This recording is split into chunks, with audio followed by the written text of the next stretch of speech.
A new chapter, we're going to learn how to write the equation of a line. We're going to write linear equations, whereas before we were concentrating on just graphing linear equations. So it's key, we're going to use an algebraic approach to determine the slope-intercept equation of the following lines. So when I say algebraic approach, that means we're going to use the general form of a linear equation, which we use the slope-intercept form at this point, y equals mx plus b, where m represents the slope and b represents the y-intercept. And we're going to take the information given to us in part A, where they gave us an m, and they gave us an x, and they gave us a y, and we're going to plug in all of that to the general equation and solve for what's missing. In this one, what's missing is the y-intercept. We weren't given b. So, instead of y, I'm going to write -6. Instead of m, I'm going to write the value of the slope that they gave us, which is -4. Instead of x, I'm going to replace it with 3. And instead of, well, actually that's all I can fill in, so I'll finish it up by writing plus b. Okay? After that, we just need to simplify. So I would have -6 equal to -12 plus b. Add 12 to each side, and we get that 6 is equal to b. Finding the y-intercept, though, isn't the goal. Our goal is to write the equation.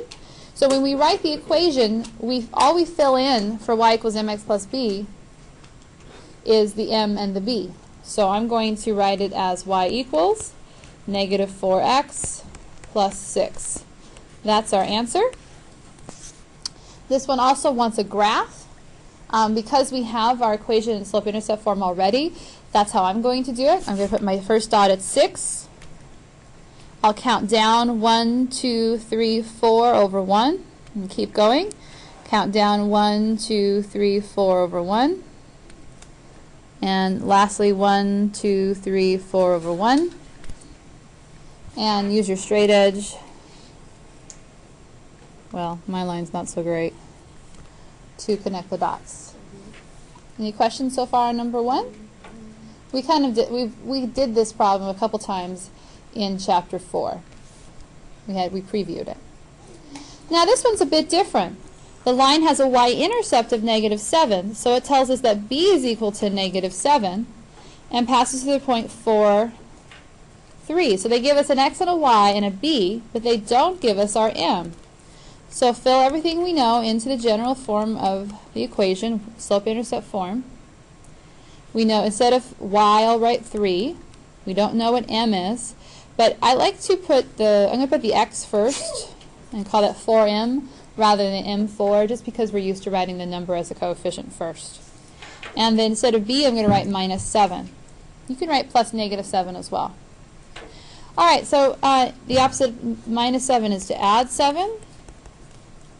And then we get 10 equal to 4m. Divide out the 4. Now, we tend to leave our slopes as simplified improper fractions, right? So all I need to do here is to reduce 10 over 4 to what? Robert? 5 over 2. 5 over 2. Good. Now we need to write the equation, because we found the slope, which is great, but now we need to write the equation. So fill in y equals mx plus b. With our m value of 5 over 2, x, our b is -7, which was given to us. That's our answer. And it also wants a graph. So start at -7 on the y-axis and count up 1, 2, 3, 4, 5 and over 2. Up 1, 2, 3, 4, 5 over 2. Use your straight edge to connect the dots. Questions? All right, turn the page. So the difference between the first two and this one was they gave us either the slope or the y-intercept. Here, they gave us 2 points. So write this down please, when given 2 points, find slope first. So we should recall what our slope formula is. Go ahead, Sam. What's the slope formula? It's y2 minus x2. I mean, yeah, y2 minus x2. Oh, keep the y's together. Y2 minus y1. There you go. Over x2 minus x1. Exactly. We're finding the change in y over the change in x. The rise over the run. So let's go ahead and find our slope between the points that they gave us. So I'm going to go -7 minus 3, the change in y, over 1 minus -4, which becomes +4. -7 minus 3 is -10. 1 plus 4 is 5. Simplify that to -2. Great. Now I have my m. I have 2 points to choose from. And it doesn't matter which point you use to plug in for your y and your x. I'm going to choose this one. I just randomly chose it. I could have chosen the other one. So I'll use -4 for x and 3 for y. So y equals mx plus b. I'm a fan of writing this down every time so you know what you're filling in. Instead of y, I'm going to write 3. We just found our slope to be -2. Instead of x, I'm going to write -4, and we're solving for our y-intercept. Why is it -4? Because we're multiplying. 3 would equal 8 plus b. -5 would equal our y-intercept. Fill it into the equation. Y equals -2x minus 5. That's our answer. It also wants a graph. So y equals, start with a dot at -5 on the y-axis. Count down 2 over 1. We can also go up to backwards 1, up to the other way 1. And connect the dots. Now it's said to check by graphing. So let's make sure that the points that they gave us are on the line.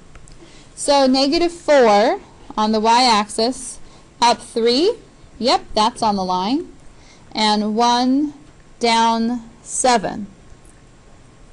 Is 1 down 7 on the line? Yeah. Yes, it is. It's that one. I just couldn't see it. Good, we did it right.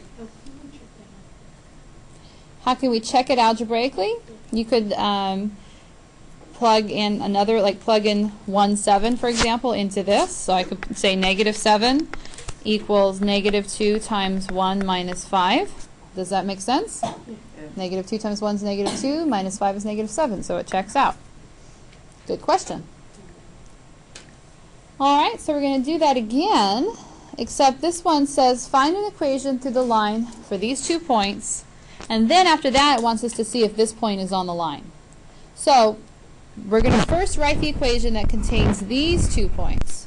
So when we're given 2 points, what's the first thing we need to do? Find the slope.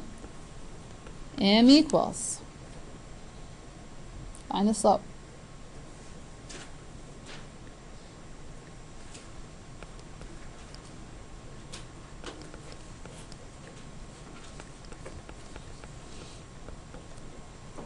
So I'm doing -5 minus 1 over 4 minus -4, which becomes 4 plus 4.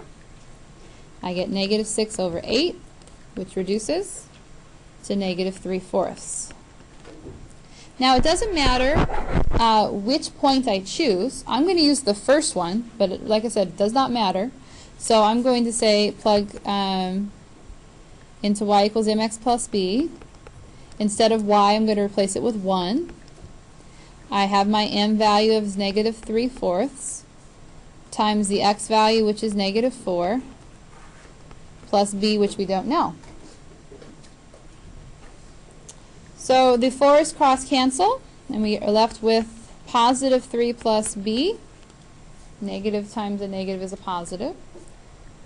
Subtract 3 from each side. What's our value of b? -2. Good. We're still not done because it wants to find an equation of the line. Okay? So our equation is going to be y equals, our slope, which we already found, is negative 3/4 x minus 2. The second part says, does the point 96, negative 74 lie on the line? What do they want us to do to test that? Lauren? You do negative 74 equals negative 3/4 96. Good, exactly. We're going to plug in that x and the x and the y into our equation. Great. So now we just need to figure this out. How many times does 4 go into 96? Good. So cross that out, make that 24. What's the negative 3 times 24? 3 days is how many hours?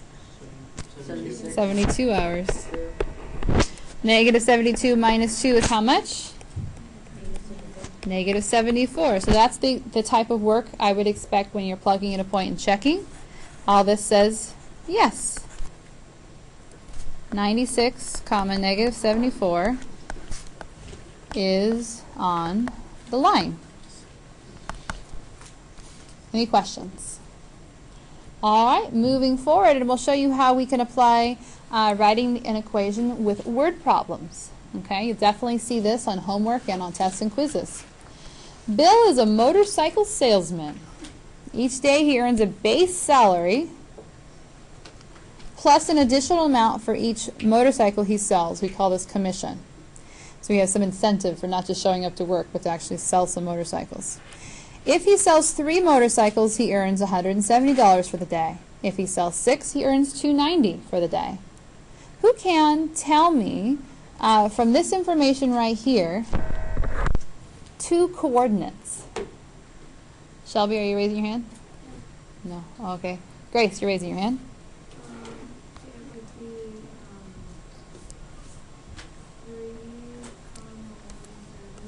3, Good. and 6, 2. Perfect. So this graph down here gives us a hint that we have, and it also tells us here that y is the money and x is the number of motorcycles. So we can turn this information into coordinates. Now, the first thing we need to do when we're given 2 coordinates is to find what? Slope, right? We can't write the equation without finding our slope first. All right? So Patrick, will you help me plug these numbers into the slope formula? Yeah. It would be 290 minus 170 over 6 minus 3. Good. So 290 minus 170 is 120 over 3. So our slope is 40. What does 40 represent in the context of the problem? Nadine? Exactly. So basically $40 is Bill's commission.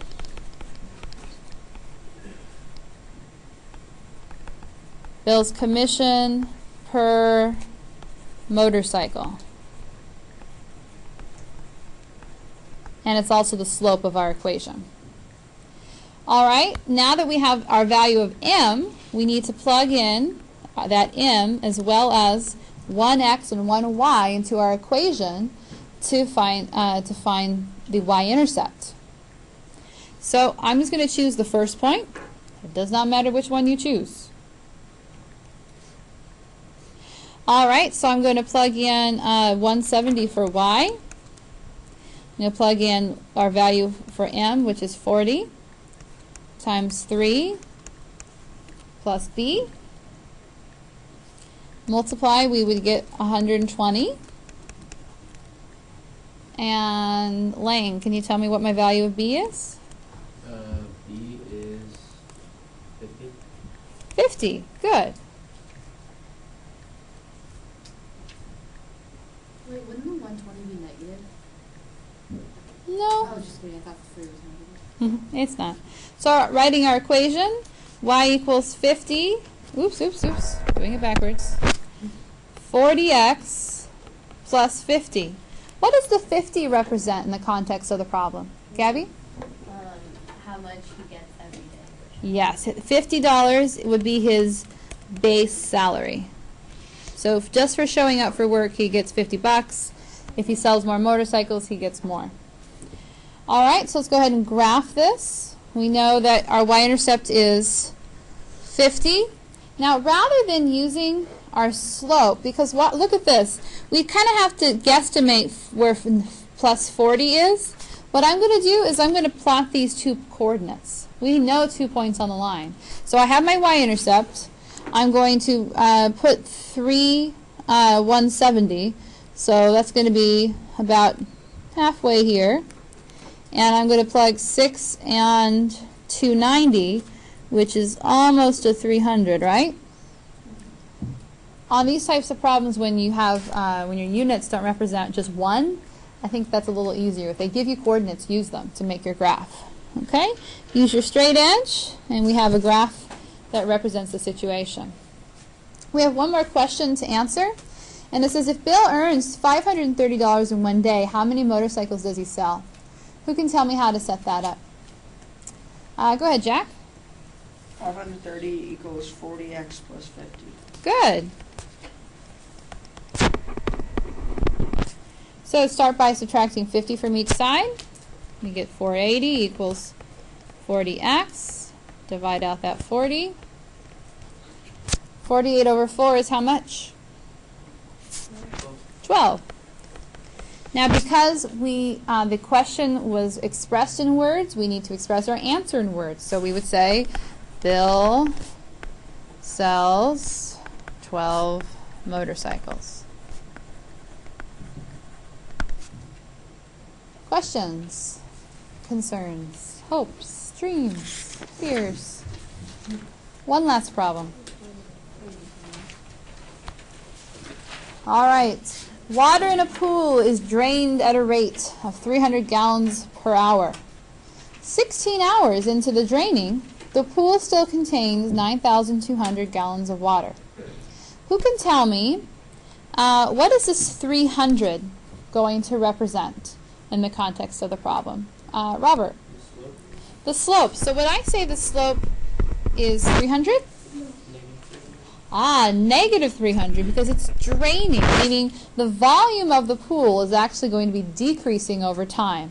So if we have gallons over time, then our line needs to be negative. So to accomplish that, the slope needs to be negative. Great. And then in the context of the problem, 16 and 9,200 can turn into what to help us write our equation? Gabby? 16 over 9,200. Exactly. That's a coordinate on our line. And if we want, we can go ahead and plot that coordinate while we're thinking about it. 16. And see, these count by 2,000s. So this right here would be 10,000. So you can put 9,200 perhaps halfway between 8,000 and the next line. Okay, so let's go ahead and use that slope and our x and a y to write the slope-intercept form of the equation. Instead of y, I'm going to write 9,200. Instead of m, I'm going to write negative 300. X would be 16 plus b. Negative 3 times 16 would be negative 48. Add 2 zeros. Add 4,800 to each side. What do we get?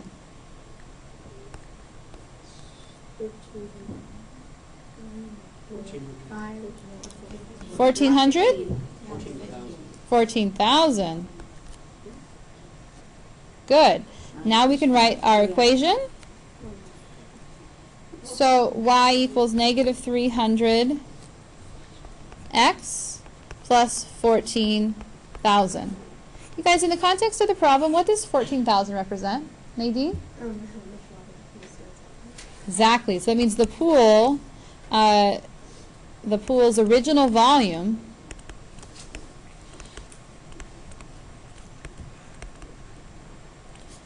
was 14,000. That gives us another point we can put on our graph. The y-intercept is 14,000, which is this point right here on the y-axis. 2 points is enough to draw a line.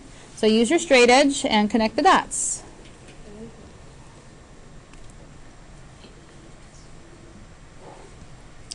All right, we just have a couple more questions to answer. When will the pool have a 5,900 gallons remaining? Who can tell me how to set that up? Lauren? Well, do it algebraically? Please. Oh, I don't know how to do it. Oh, So, yes, I do. okay. You do 5,900 equals negative 300x plus 1,400. Perfect. So we're solving for x, which represents time. Go ahead and subtract 14,000 from each side.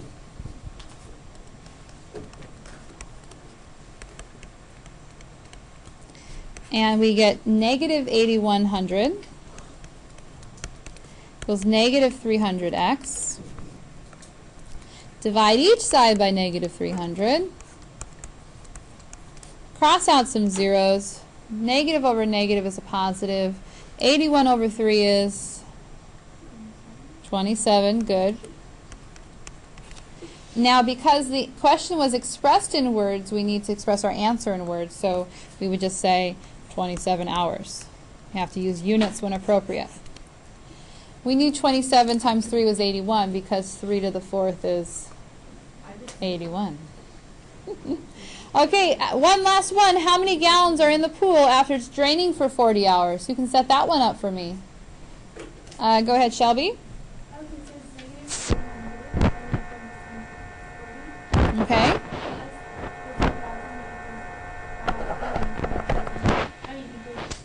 Y. Good. So I'm going to put the y first just because I like writing y equals mx plus b. But I'm going to do exactly what you told me. Negative 300 times 40 plus 14,000. So 4 times 3 is 12. It's going to be negative 12. And I have to put 3 zeros. And 14,000 minus 12,000 is 2,000. So we're asking how many gallons, so our answer needs to say 2,000 gallons are left after 40 hours. Something like that. All right, nice job.